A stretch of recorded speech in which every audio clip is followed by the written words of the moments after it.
تازه او نوی خبر ډونالډ ټرمپ وایي له طالبانو سره په هوکړې کار روان دی او له افغانستان څخه به وځو. دا چې ډونالډ ټرمپ نور څه ویلي دي مطلب را سره تر پایه پورې وګورئ. ګرانو لیدونکو السلام علیکم.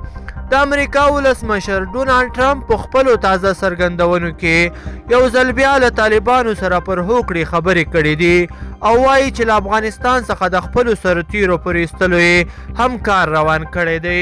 د امریکا ولسمشر ډونالډ ټرمپ له فاکس نیوز سره په خپله مرکه کې ویلي دي چې موږ له طالبانو سره د سولې پر یوې هوکړې کار روان کړی دی. هغه په خپلو خبرو کې زیاتوي چې موږ له افغانستان څخه وځو او د سرتیرو پر ایستلو مو هم کار روان کړی دی. نوموړی زیاتوي چې هوکړه مو کوله خو کله چې کابل کې د یو برید پر مهال 12 تنه ووژل شول نو دا هوکړه مو وځنډوله. ولسمشر ټرمپ همدا راز زیاته کړې ده چې موږ به له افغانستان څخه همداسې ووځو لکه څنګه چې موږ له سوریې څخه ووتلو.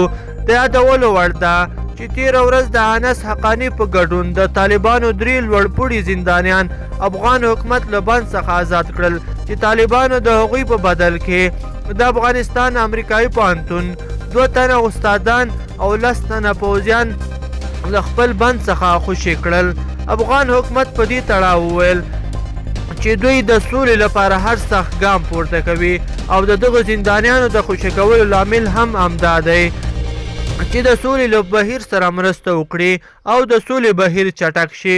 بل لوري ته تېره شپه د امریکا ولسمشر ډونالډ ټرمپ او افغان ولسمشر غني اوږدې ټلیفوني خبرې هم کړې وې چې دواړو د سولې په پروسه خبرې کړې وې. په دغو خبرو کې ولسمشر ټرمپ ویلي وو چې د سولې په پروسه کې د افغان حکومت مدیریت او شمولیت لازمي دی او دا باید له اوس له سره پیل شي.